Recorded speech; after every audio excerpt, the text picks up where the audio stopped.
Президент Володимир Зеленський має запропонувати Верховній Раді свій варіант змін до 10-го розділу Конституції, що стосується статусу Криму та його корінного народу. Про це заявив лідер кримсько-татарського народу, народний депутат Мустафа Джемілєв. Саме тому члени профільного комітету вирішили не вносити до порядку денного наступної сесії парламенту законопроекти про надання кримським татарам статусу корінного народу і про створення кримсько-татарської національно-територіальної автономії. Когда мы встречались с президентом, мы обсуждали о необходимости принятия этих поправок, во-первых, в Конституцию, во-вторых, закон о коренных народах и третье, о статусе крымско-татарского народа.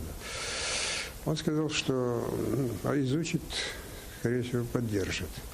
Но мы бы хотели, чтобы в эти законопроекты, в первую очередь, поправки в Конституцию, были от имени президента.